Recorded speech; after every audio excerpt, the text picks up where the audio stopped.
નમસ્કાર, આપ જોઈ રહ્યા છો ન્યૂઝ 18 ગુજરાતી અને તમામ મહત્વપૂર્ણ સમાચારની સાથે હું છું લુબના ખાન। રાજકોટના તોરણિયાના સરપંચ કોર્ટમાં હાજર થયા છે। મહિલાઓના સુરક્ષા ઘેરા વચ્ચે કોર્ટમાં હાજર થયા છે। પોલીસ પર ત્રાસ અને દાદાગીરીનો આરોપ। પોલીસે સરપંચના મકાનને બાનમાં લીધું હતું। કોર્ટે કાલે સરપંચના જામીન રદ કર્યા હતા, તો પોલીસ પર પિતા પુત્રને માર લગાવ્યાનો હતો આરોપ। તો જે પ્રકારથી સમગ્ર મામલો સામે આવ્યો હતો, પોલીસે સરપંચના મકાનને બાનમાં લીધું છે। કોર્ટે કાલે સરપંચના જામીન પણ રદ કર્યા હતા, તો પોલીસ પર પિતા પુત્રને મારનો આરોપ લગાવવામાં આવ્યો હતો। તો તોરણિયાના સરપંચ કોર્ટમાં હાજર થયા છે। દ્રશ્યો આપ સીધા જોઈ રહ્યા છો। મહિલાઓના સુરક્ષા ઘેરા વચ્ચે કોર્ટમાં હાજર થયા છે, તો પોલીસ પર ત્રાસ સહિતના આરોપ લગાવવામાં આવ્યા હતા। મુનાફ જોડાય છે ફોનલાઈન પર વધુ માહિતી આપવા માટે। મુનાફ, જે પ્રકારથી જે દ્રશ્યો સામે આવી રહ્યા છે, શું વધુ અપડેટ છે?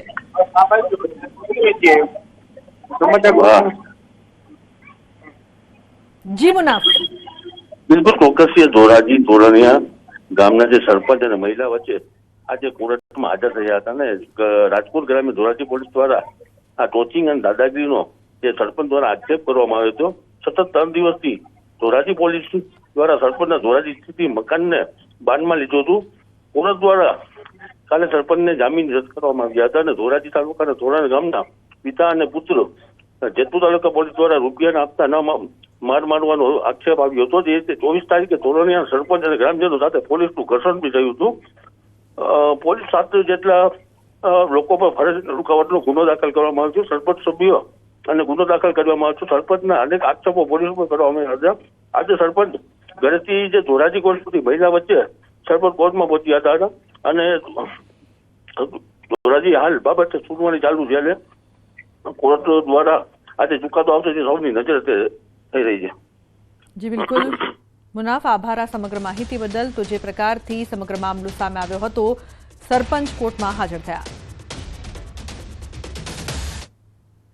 તો મહેસાણામાં પાર્કિંગ મુદ્દે ધનાધન મારામારીના દ્રશ્યો સામે આવ્યા છે। મહેસાણાના અંબાસણ ગામની ઘટના। રસ્તા વચ્ચે બાઇક પાર્ક કરી સિગારેટ પીતો હતો યુવક। બાઇક રોડની સાઈડમાં મૂકવાનું કહેતા યુવક ઉશ્કેરાયો।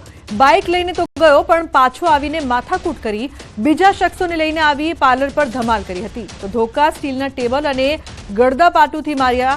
પાર્લર માલિક સનત પટેલે નોંધાવી છે ફરિયાદ। તો ઠાકોર વૃષભ, ઠાકોર સુહાગ, ઠાકોર આશિકજી, ઠાકોર મિત વિરુદ્ધ ફરિયાદ દાખલ કરવામાં આવી છે। લાંગણજ પોલીસ મથકે ગુનો નોંધાતા પોલીસે કાર્યવાહી હાથ ધરી છે। તો અન્ય લોકોને બોલાવીને ધમાલ કરી હતી। ધોકા, સ્ટીલના ટેબલ અને ગળદાપાટુથી માર માર્યો હતો। આ સમગ્ર મામલે પોલીસ દ્વારા વધુ તપાસ કરવામાં આવી રહી છે। તો આ મુદ્દે ફરિયાદ પણ નોંધાઈ છે। સંવાદદાતા કેતન જોડાયા છે વધુ માહિતી આપવા માટે। કેતન, આ મામલે શું વધુ અપડેટ સામે આવી રહી છે? ચોક્કસ જણાવી દઉં કે મહેસાણાના અંબાસણ ગામની આ ઘટના છે કે જેમાં રસ્તા વચ્ચે બાઇક સિગરેટ યુવક પીતો હતો, ત્યારે બાઇક રોડની સાઈડમાં મૂકવાનું કહેતા જે યુવક હોય છે તે ઉતર્યો હતો, બાઇક લઈને જે પરત ગયો હતો, પરંતુ ફરી વખત પાછો આવ્યો હતો અને માથાકૂટ કરી હતી। હાલમાં આ મામલે લાગણજ પોલીસ મથકે ફરિયાદ નોંધી છે। પોલીસે આ જે પાર્લર માલિક હોય છે તેની ફરિયાદના આધારે 3 લોકો સામે ફરિયાદ હતી, 4 લોકો સામે ફરિયાદ નોંધી વધુ તે તપાસ તેને હાથ ધરી છે। બિલકુલ તેજસ, આભાર સમગ્ર માહિતી બદલ। તો જે પ્રકારથી અન્ય લોકોને બોલાવીને ધમાલ કરી હતી। જાડેશ્વર ટોલ ટેક્સ પર ટોલ કર્મચારીઓની પિટાઈનો મામલો સામે આવ્યો છે। ભાજપ અગ્રણીના પુત્ર અભિષેક પટેલની 4 આરોપીઓની ધરપકડ કરવામાં આવી છે। ભરૂચ તાલુકા પંચાયત પ્રમુખના પુત્ર સહિત 4 લોકોએ કરી હતી પિટાઈ। તો ટોલ પ્લાઝા પર બેરિકેડ હટાવવા બાબતે થઈ હતી માથાકૂટ। સમગ્ર ઘટનાના સીસીટીવી ફૂટેજ પણ સામે આવ્યા છે। અંકલેશ્વર બી ડિવિઝન પોલીસે 4 આરોપીઓની ધરપકડ કરી છે।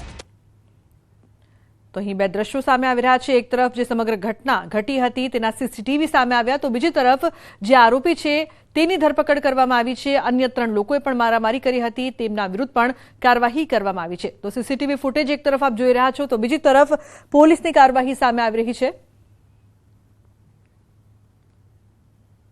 અન્ય સમાચારની જો વાત કરીએ તો અરવલ્લી મેઘરજના પંચાલ રોડ પર હિટ એન્ડ રનની ઘટના। રોલા ગામની સીમમાં મોટરસાયકલ ચાલકને લીધો અડફેટે। અજાણ્યા વાહન ચાલકે મોટરસાયકલને ટક્કર મારીને થયો હતો ફરાર। અકસ્માતમાં 55 વર્ષીય ઉકરડીના ભૂલાભાઈનું સારવાર દરમિયાન મોત નીપજ્યું છે। મૃતકના પરિવારજનોએ અજાણ્યા વાહન સામે નોંધાવ્યો છે ગુનો। પોલીસે ગુનો નોંધીને વધુ તપાસ હાથ ધરી છે।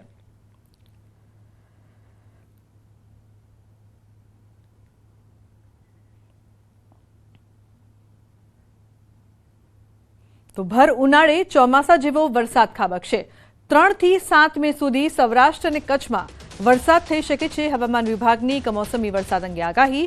3 થી 7 મે સુધીમાં કડાકા ભડાકા સાથે માવઠું થઈ શકે છે। 3 દિવસ બાદ 30 થી 40 કિલોમીટરની ઝડપે ફૂંકાશે પવન। દક્ષિણ પશ્ચિમ રાજસ્થાન તરફ સાયક્લોનિક સર્ક્યુલેશન અને વેસ્ટર્ન ડિસ્ટર્બન્સના કારણે ગુજરાતના કેટલાક ભાગોમાં વરસાદ થશે।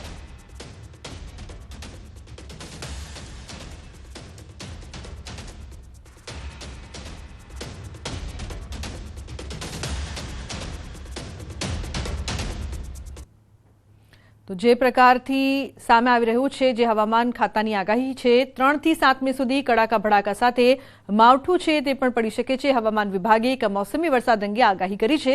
એક તરફ ગરમી જોવા મળી રહી છે અને 2 દિવસના ઉકળાટ બાદ 3 મેથી માવઠાનો રાઉન્ડ છે તે શરૂ થવાનો છે। ઉલ્લેખનીય છે કે ગુજરાતના અનેક વિસ્તારો છે કે જ્યાં માટે આગાહી કરવામાં આવી છે। કચ્છ, બનાસકાંઠા, સાબરકાંઠામાં પણ માવઠાનો રાઉન્ડ જોવા મળશે તેવી આગાહી કરવામાં આવી છે।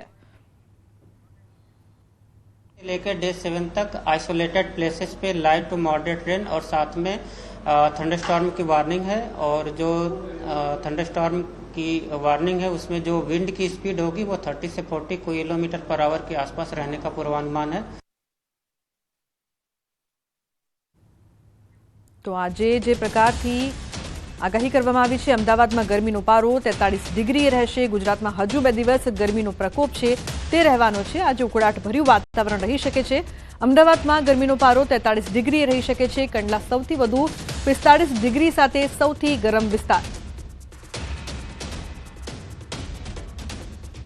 आज के लिए डिस्कम्फर्ट कंडीशन बनी रहेगी पूरे गुजरात कोस्ट में।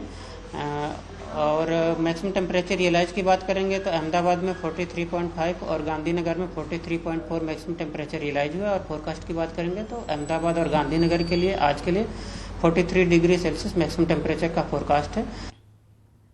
તો સાબરકાંઠામાં ગરમીનો પારો ઉચકાતા લોકો ત્રાહિમામ પોકારી ઉઠ્યા છે। ગરમીથી બચવા માટે લોકો ઠંડા પાણીનો સહારો લઈ રહ્યા છે। ગરમીનો પારો સતત વધતા બપોરના સમયે શહેરના રસ્તા સુમસામ બન્યા છે। આરોગ્ય વિભાગ દ્વારા પણ લોકોને ગરમીથી બચવા સતત અપીલ કરવામાં આવી રહી છે। લોકોને બપોરના સમયે ઘરની બહાર નીકળવાનું ટાળવા કહેવામાં આવી રહ્યું છે।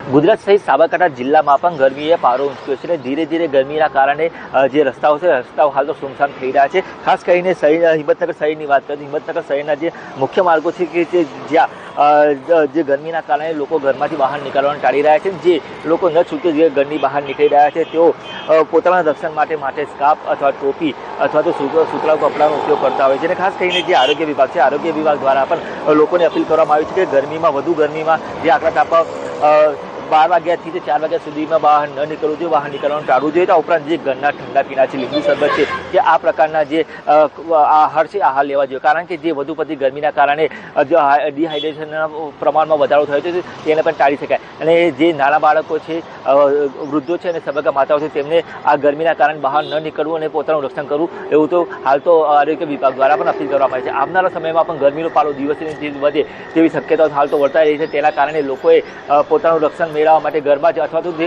ન છૂટકે બહાર નીકળવું હોય તો જે સંપૂર્ણ કપડાં જે શરીરને ઢાંકીને અથવા તો સૂતરા કાપડનો ઉપયોગ કરીને ઘરના ઠંડા પીવાનો ઉપયોગ કરવાનો આગ્રહ રાખવો જોઈએ। વિશાલ પરમાર, ન્યૂઝ 18 ગુજરાતી, સાબરકાંઠા। તો અન્ય સમાચાર, જૂનાગઢથી ગિરનાર રોપવે બીજા દિવસે બંધ। ભારે પવનના કારણે રોપવે બંધ રખાયું છે। પ્રવાસીઓની સુરક્ષાને ધ્યાનમાં લઈને આ નિર્ણય લેવામાં આવ્યો છે। ગિરનાર પર 70 કિલોમીટરની ઝડપે ફૂંકાઈ રહ્યો છે પવન। તો પ્રવાસીઓની સુરક્ષાને ધ્યાનમાં લઈને આ નિર્ણય કરવામાં આવ્યો છે, કારણ કે ગિરનાર પર 70 કિલોમીટરની ઝડપે પવન ફૂંકાઈ રહ્યો છે। તેના કારણે આ ખાસ નિર્ણય લેવામાં આવ્યો છે। ગિરનાર રોપવે બીજા દિવસે પણ બંધ રાખવામાં આવ્યો છે।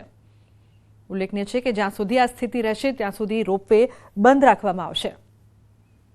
ઉલ્લેખનીય છે કે પ્રવાસીઓની સુરક્ષા માટે ખાસ આ નિર્ણય લેવાયો છે। રાજકોટમાં સરકારી નિયમનો ઉલાળ્યો। ગરમીમાં લાઇનનું કામ કરતા નજરે પડ્યા મજૂર। મહિલા સહિતના મજૂરો ગરમી વચ્ચે કામ કરી રહ્યા છે। કોર્પોરેશનની પાઇપલાઇનનું કામ ચાલી રહ્યું છે, જેના આ દ્રશ્યો છે તે સામે આવી રહ્યા છે। ભર બપોરે કહી શકાય કે ઉનાળાની આખરી ગરમી પડી રહી છે ને આ ગરમી દરમિયાન એટલે કે 1 થી 4 વાગ્યા દરમિયાન જે છે લેબરોને કોઈ વર્ક કામ ન કરવાની સૂચના છે તે તંત્ર દ્વારા આપવામાં આવી છે, પરંતુ રાજકોટ મહાનગરપાલિકાના જ કામમાં જાણે આ નિયમોનો ઉલાળ્યો થતો હોય તેવું સ્પષ્ટ રીતે જોવા મળી રહ્યું છે. આ જે વ્યક્તિ છે તે અત્યારે જે છે એ ખાડો ખોદી રહ્યા છે અને અત્યારના સમયની જો વાત કરવામાં આવે તો અત્યારનો સમય પણ જે છે એ 1:08 થયો છે. એટલે કે કહી શકાય કે આજે અત્યારે આ વ્યક્તિએ કામ ન કરવું જોઈએ, પરંતુ ક્યાંક ને ક્યાંક તંત્ર છે તેમના દ્વારા આ નિયમોનો ઉલાળ્યો કરવામાં આવી રહ્યો છે. એટલું જ નહીં, સ્પષ્ટ રીતે જોઈ શકાય છે કે જે રીતે અત્યારે જે છે એ અત્યારનો જે ટાઈમ છે આ સમય પ્રમાણે પણ જોઈ શકાય છે કે 1 વાગ્યાનો જે સમય થયો છે, 8 વાગ્યાનો સમય 1:08 થઈ છે. જોકે આમ છતાં પણ અહીંયા આ વ્યક્તિ છે તે કામ કરી રહ્યો છે. એટલે કે ક્યાંક ને ક્યાંક આ જે નિયમ છે તેમનું સ્પષ્ટ રીતે ખુદ મહાનગરપાલિકા જ ઉલાળ્યો કરતું હોય તેવું જોવા મળી રહ્યું છે. આખરી ગરમીમાં પણ અહીંયા જે લોકો છે જે વ્યક્તિ છે તે ખાડા ખોદી રહ્યો છે. હાર્દિક જોશી, ન્યૂઝ 18 ગુજરાતી, રાજકોટ. તો ઉનાળાની આ કાળઝાળ ગરમીમાં દાદરાનગર હવેલીમાં આવેલા 7 માળિયા ડિયર પાર્કમાં વન વિભાગ દ્વારા પ્રાણીઓ માટે વિશેષ વ્યવસ્થા કરવામાં આવી છે. પ્રાણીઓને ગરમીથી બચાવવા માટે જંગલ વિસ્તારમાં અનેક જગ્યાએ પાણીના સ્ત્રોત બનાવવામાં આવ્યા છે. પ્રાણીઓને લીલો ઘાસચારો અને ઠેર ઠેર છાયાની વ્યવસ્થા કરવામાં આવી છે અને વન વિભાગ દ્વારા આવા પ્રાણીઓના સ્વાસ્થ્ય પર સતત નજર રાખવામાં આવી રહી છે.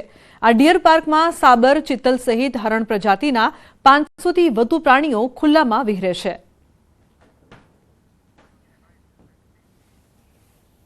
સિઝનમાં ખોરાક માટે વન વિભાગ દ્વારા ગ્રીન ફોડરની અંદર શેરડીના પીલા, જવાર, બાજરીના કૂડા એમને આપવામાં આવે છે. એ છોડતા એમને કેટલ ફીડ પણ પ્રોવાઈડ કરવામાં આવે છે. અમે આ સિઝનની અંદર નદીમાંથી અમે પમ્પિંગ દ્વારા પાણી અહીં લાવવામાં આવે છે, તેમજ એક કૂવામાંથી પણ પમ્પિંગ દ્વારા તળાવની અંદર પાણી લાવવામાં આવે છે. જે પ્રકારથી ખાસ ગરમીને લઈને વિશેષ વ્યવસ્થા કરવામાં આવી છે કે જેથી કરીને પ્રાણીઓને કોઈપણ જાતની સમસ્યા ન સર્જાય. અનેક જગ્યાએ પાણીના સ્ત્રોત બનાવાયા છે. વધતી ગરમીની સાથે તમામ પ્રાણીઓને વ્યવસ્થા મળી રહે તેની ખાસ સુવિધા આપવામાં આવી રહી છે. તો ઉલ્લેખનીય છે કે 7 માળિયા ડિયર પાર્કમાં વિશેષ વ્યવસ્થા છે તે કરવામાં આવી છે અને સાથે જ અનેક જગ્યાએ પાણીના સ્ત્રોત બનાવાયા છે.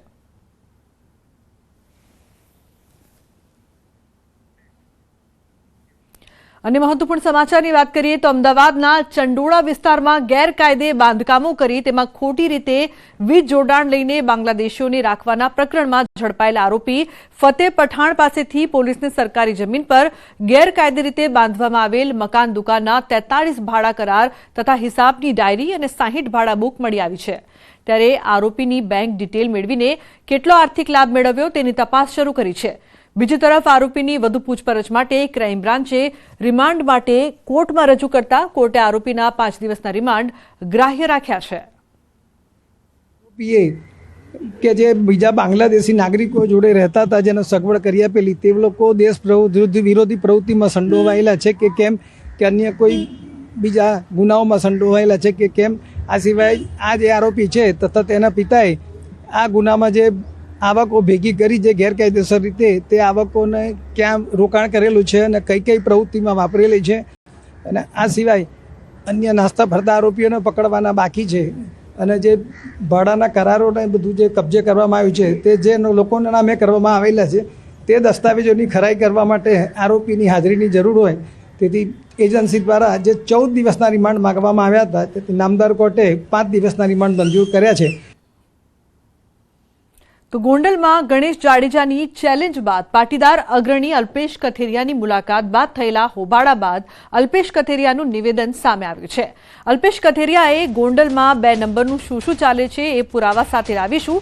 સૌરાષ્ટ્રમાં કહેવત છે કે માની ગાળ કોઈન ખાય, ગોળી ખાઈ લે. હવે કાર્યકર્તાનો કોલર પણ ન પકડી શકે એવી તૈયારી સાથે જઈશું.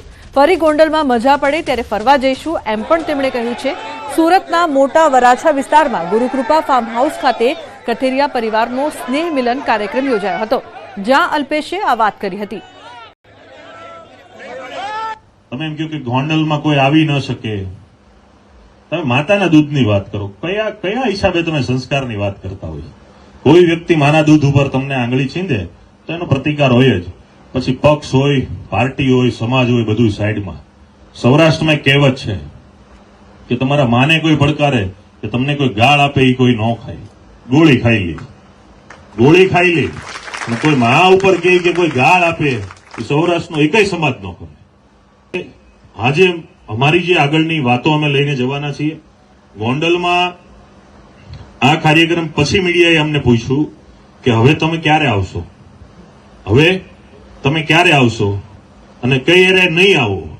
સાહેબ અમે વારે આવશું, જ્યારે અમને મજા પડશે, જ્યારે વેકેશન હશે, જ્યારે શનિ રવિ રજા હશે, અમને એમ લાગશે ફરવા જવું ત્યારે ફરવાના છે.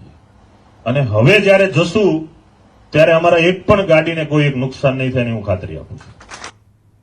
અન્ય સમાચાર રાજકોટથી ઈશાન મેમણ નામના યુવકની હત્યાનો મામલો, મુખ્ય આરોપી અમન ચૌહાણની ધરપકડ કરવામાં આવી છે. આરોપીની પૂછપરછમાં હત્યાને લઈને ખુલાસો. પત્નીને પરેશાન કરતો હોવાથી આ હત્યા કરવામાં આવી. અમન સહિત 3 શખ્સોએ કરી હત્યા. અફઝલ અને સાહિલની અગાઉ ધરપકડ કરી છે. તો હત્યા મામલે ખુલાસો થયો છે. ઈશાન મેમણ નામના યુવકની હત્યા કરવામાં આવી હતી. સુરતના કઠોરમાં હત્યાનો પ્રયાસ કરનાર આરોપીએ વકીલ પર હુમલો કર્યો. જામીન પર છૂટ્યા બાદ હત્યાના પ્રયાસના કેસમાં સાક્ષી રહેલા વકીલ પર હુમલો કરવામાં આવ્યો.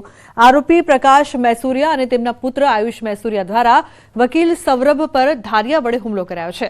આ હુમલામાં ગંભીર રીતે ઘવાયેલ સૌરભને હોસ્પિટલ ખસેડાયા છે. પોલીસે પિતા પુત્રની ધરપકડ કરી છે. ઉલ્લેખનીય છે કે આરોપી પ્રકાશ મૈસુરિયાએ 2020માં અરવિંદ સોલંકી નામક વ્યક્તિ પર ફાયરિંગ કર્યું હતું. આ ગુનામાં સાક્ષી તરીકે એડવોકેટ સૌરભ હતો, જેને પ્રકાશ મૈસુરિયાએ અવારનવાર સાક્ષીમાંથી હટી જવા માટે ધમકી પણ આપી હતી. આ કામના આરોપી પ્રકાશ કાંતિલાલ મૈસુરિયા અને આકાશ પ્રકાશભાઈ મૈસુરિયા કે જેઓના વિરુદ્ધમાં કામરેજ પોલીસ સ્ટેશનમાં અગાઉ ગુનો દાખલ થયેલો હોય 307નો, એની અદાવત રાખી અને સાક્ષીમાં ફરી જવા માટે દબાણ કરી ધમકીઓ આપી અદાવત રાખી એને માથાના ભાગે ધારિયાના ઘા મારી ઈજા પામે. સમાચારનો પ્રવાહ યથાવત રહેશે. હાલ રોકાઈશું એક બ્રેક માટે. આપ જોતા રહો ન્યૂઝ 18 ગુજરાતી.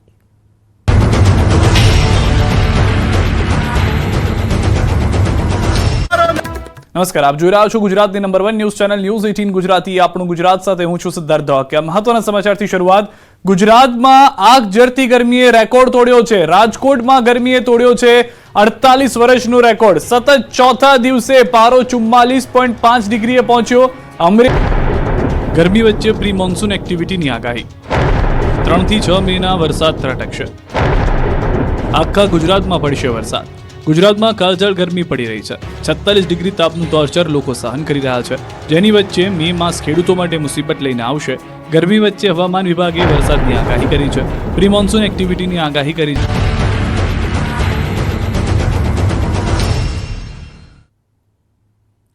Welcome back. સમાચારમાં આગળ વાત કરીએ તો પંચમહાલ જિલ્લાના ગોધરા ખાતે ગુજરાત સ્થાપના દિવસની રાજ્યકક્ષાની ઉજવણી કરવામાં આવી. આ સમારોહમાં મુખ્યમંત્રી ભૂપેન્દ્ર પટેલ ખાસ ઉપસ્થિત રહ્યા હતા. તેમણે કહ્યું કે વિશ્વભરના ગરવા ગુજરાતી તરીકે ઉભા રહી શકીએ છીએ. આજે પંચમહાલ જિલ્લાને એક જ દિવસમાં 644 કરોડના 85 વિકાસ કામોની ભેટ મળી છે. આપણે વિશ્વભરમાં ગુજરાત ગરવા ગુજરાતી તરીકે ઉન્નત મસ્તકે ઉભા રહી શકીએ છીએ તેવો વિકાસ મોદી સાહેબના નેતૃત્વમાં પાછલા 2.5 દાયકામાં થયો છે.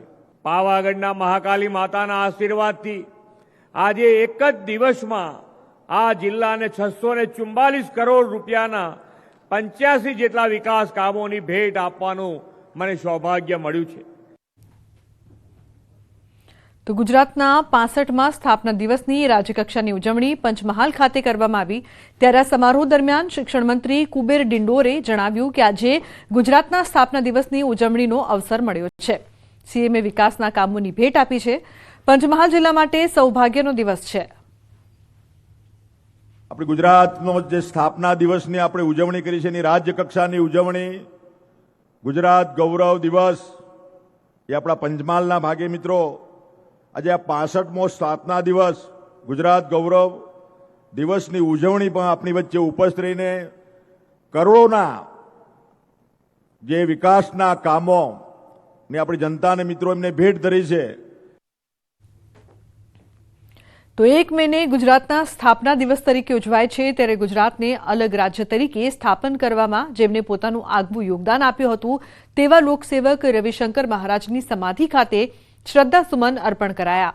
બોચાસણ ખાતે સાંસદ મિતેશ પટેલ, ધારાસભ્ય કમલેશ પટેલ, ધારાસભ્ય રમણ સોલંકી તેમજ ભાજપ સંગઠન બોરસદના કાર્યકરોએ શ્રદ્ધાસુમન અર્પણ કર્યા અને તેમની સમાધિને નમન કર્યા હતા. રવિશંકર મહારાજે ગુજરાતને અલગ રાજ્યના દરજ્જાની પાયાની ઈંટ મૂકી હતી. ઉલ્લેખનીય છે કે ગુજરાત વિદ્યાપીઠ કે જેઓ આ સમાધિ સ્થાનની દેખરેખ રાખે છે તેવા ગુજરાત વિદ્યાપીઠ બોચાસણ ખાતે તમામ લોકોએ ઉપસ્થિત રહી રવિશંકર મહારાજની સમાધિને નમન કર્યા. રવિશંકર મહારાજ સમાજને નવા વિચારો, જ્યારથી એ નાના હતા ત્યારથી એમનું મૃત્યુ થયું ત્યાં સુધી સમાજ કઈ રીતે આગળ આવી શકે અને સમાજમાં કઈ રીતે પરિવર્તન આવી શકે એના પરમ પૂજ્ય રવિશંકર મહારાજે ખૂબ પ્રયત્ન કર્યા હતા અને એના લીધે આપણું ગુજરાત રાજ્ય પણ અલગ થયું. 1 મે 1960 જ્યારે મહારાષ્ટ્રથી ગુજરાત અલગ થયું ત્યારે ગુજરાતના સ્થાપના દિવસે પાયાની ઈંટ કોણ મૂકે એ પ્રશ્ન હતો. ગાંધી નહોતા, સરદાર નહોતા, પણ એમના સંસ્મરણ હતા. ત્યારે આખા ગુજરાતે અને આખા ભારત વર્ષે નક્કી કર્યું કે આ બંનેની ઝાંખી કોઈનામાં હોય, સેવા, સાદગી અને સમર્પણની ભાવના જેનામાં હોય એવા પૂજ્ય રવિશંકર દાદાના હાથે ગુજરાતનો પાયાની ઈંટ મુકાય. અને મહત્વપૂર્ણ સમાચારની વાત કરીએ તો અમદાવાદના શાહીબાગ વિસ્તારમાં આવેલી રાજસ્થાન સ્કૂલની મનમાની સામે આવી છે. એક સાથે 200 થી વધુ વિદ્યાર્થીઓને પરિણામ સાથે એલસી પકડાવી દીધા. પ્રવેશ ન આપતા વાલીઓએ શાળા બહાર હોબાળો કર્યો હતો. વાલીઓ એકત્રિત થતા શાળા સંચાલકોએ પોલીસ બોલાવી હતી. શાળાએ જિલ્લા શિક્ષણ અધિકારી સમક્ષ વર્ગ બંધ કરવાની અરજી કરી હતી. ડીઓએ અરજી સ્વીકારી ન હોવા છતાં શાળાએ વિદ્યાર્થીઓને એલસી પકડાવી દીધા. ગત વર્ષે પણ રાજસ્થાન શાળાએ આવી જ રીતે વિદ્યાર્થીઓને એલસી પકડાવી દીધા હતા. એડમિશન માટે પૂછવા ગયા તો સ્કૂલવાળા આમ કહે છે કે હવે અમે 9 ક્લાસ બંધ કરવાના છે. રીઝન પૂછવામાં આવ્યું તો રીઝન બી એ લોકો એવું કહે છે કે અમે લોકો 9 ક્લાસ બંધ કરવાના છીએ કેમ કે અમારી જોડે ફેકલ્ટીઝ નથી, ટીચર્સ નથી અને અમે લોકો 8 મહિના પહેલા ડીઓમાં અરજી આપી દીધી છે. જો તમે 8 મહિના પહેલા ડીઓમાં અરજી આપી દીધી છે તો તમે પેરેન્ટ્સને કેમ જાણ બિલકુલ નહીં કરી? તમે જ્યારે રિઝલ્ટ લેવા આવીએ છીએ જ્યારે અમે લોકો સામેથી પૂછીએ છીએ ત્યારે તમે અમને કહો છો કે 9 ક્લાસ બંધ કરી દેવામાં આવે છે. પહલગામના આતંકી હુમલા બાદ હાલ ભારત પાકિસ્તાન વચ્ચે સ્થિતિ તંગ બની છે. તેમાં પણ જમ્મુ કાશ્મીરના લાઇન ઓફ કંટ્રોલ પર સ્થિતિ વધુ તંગ બની છે. ન્યૂઝ 18ની ટીમ પહોંચી છે એલઓસી પરના અંતિમ ગામમાં, જ્યાં ભારત પાકિસ્તાનની સેનાના બંકરો છે સામસામે અને વચ્ચે છે એક ગામ. જાણીએ ગામ લોકોની શું સ્થિતિ છે અને શું કહેવું છે. ये देख सकते हैं आप, ये जो लोग हैं इनकी नज़र उस पार भी जाती है, बिल्कुल हमारी नज़र भी उस पार जाती है, लाइन ऑफ कंट्रोल के उस पार जाती है. यहाँ पर पाकिस्तानी आर्मी के बंकर हैं और ये जो पोजीशंस हैं वो बंकर हैं पाकिस्तानी आर्मी के. यहाँ पे लोग हैं. पता है कि क्या अभी माहौल लग रहा है, जिस तरीके से अटैक हुआ पहलगाम में, भारत का कहना है कि पाकिस्तान पे हमला किया जा सकता है, पाकिस्तान को भी लग रहा है हमला किया जा सकता है. और आप यहाँ पे एलओसी पे रहते हैं जहाँ पे बिल्कुल आर पार की जंग से फायर आता है, सब हमारे ऊपर पड़ता है. हाँ, क्या बता रहे हैं? हाँ, क्या बता रहे हैं? जिस वक्त फायरिंग होती है ना, शलिंग, सब गोलाबारी यहाँ होती है हमारे इस गांव में. ये मकान टूट फूट का, किसी के पास पैसा था उसने बनाया, जिसको नहीं है ऐसे ही पड़ा. चलो मैं दिखाऊंगा, इतने इतने सराख अभी भी हैं. हमारा टीना ऐसे हो गया है. अच्छा, यहाँ पे शल गिरते हैं, यहाँ पे गोले गिरते हैं. जिस वक्त बारिश होती है ना, बर्तन उसके नीचे हम रखते हैं, फिर गोले गिरे हैं ऊपर से गिरते हैं. यहाँ पे सीज फायर वायलेशन होती है, उस पार से होता है, यहाँ गोले गिरते हैं बहुत. तो पाकिस्तानी आर्मी का बंकर कहाँ पर है? ये पाकिस्तान का वो नाला है ना, वो चुंडा. हाँ. इसके पार वो मकान सफेद वाले और वो ऊपर की वो टेकरी जो है ऊपर. आपको ऐसा लगता है कि डर है, खौफ है बस्ती में, और शाम का टाइम आपको लगता है कि कभी भी फायरिंग हो सकती है? कभी भी रात को ऐसे ही बस जागना पड़ता है, कब होएगी, क्या करेंगे, क्या. बस काफी टाइम से तनाव नहीं था यहाँ पे, अमन था. ये 2-3 साल हो गए ना, अमन था. फिर आज फिर बोलते हैं बस जंग हो जाएगी, फिर ये फेर खुलेगा, इससे खो फिरास में आ गए हम भी. हाँ, फिर क्या करें, अगर फेर हो जाएगा कहाँ जाएंगे हम. यहाँ पे आज तक काफी लोगों की मौत हुई है, काफी घर तबाह हो गए हैं. और जैसा मैं फिर से दिखाने की कोशिश करूंगा, ये लाइन ऑफ कंट्रोल के उस पार का एरिया है और वो जो मैं उंगली से एरिया दिखा रहा हूँ वो पूरा, उसमें काफी पाकिस्तानी आर्मी के बंकर हैं। ये वाला जो साइड है ये एक तिलावारी है और ऊपर चुरंडा है ये पूरा। तो एक बीच में से एक लाइन है, यही लाइन ऑफ कंट्रोल है और ये लाइन ऑफ कंट्रोल का आखिरी एरिया है इस साइड से। यहाँ पर चाहे वो हतलंगा हो या उससे मुल्हिका जितने भी गांव हैं ये मिला के ये सारे आखिरी गांव हैं उड़ी सेक्टर में लाइन ऑफ कंट्रोल के। तो यहाँ पे ज्यादा तनाव रहता है। तो हमारे साथ लगातार हैं कादिर साहब जिन्होंने 65 की भी जंग देखी है, 71 की जंग देखी है। ये हमें दिखा रहे हैं कहाँ कहाँ पे गोले लगे, देखिए गोलियां लगी हैं। तो क्योंकि जब यहाँ पे सीज फायर वायलेशन होती है तो यहाँ पे गोलियां लगती हैं और गोले भी ऊपर से गिरते हैं। तो हाँ तो क्योंकि आप बीच में हैं, यानी बीच में हैं, बीच में ये एरिया है, यहाँ हम उधर नहीं हाल सकते ना इधर हाल सकते हैं।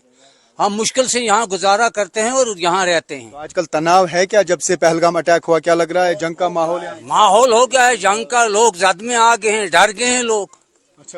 ये पाकिस्तान का इलाका है सर।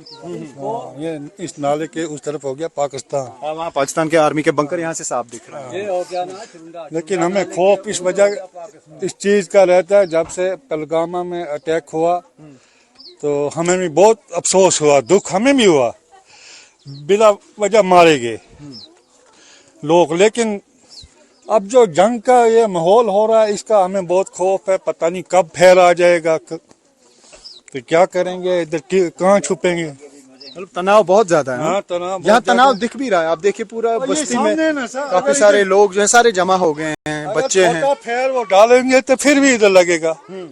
हाँ तो आना ही है, उसने तो गिरना ही है। छोटा भी लगता है बड़ा भी लगता है। मोटार शेलिंग जब मोटार शेलिंग जब मोटार गिरते हैं, जब वहाँ से गोली भी गिरती है, माटर भी यहाँ गिरते हैं।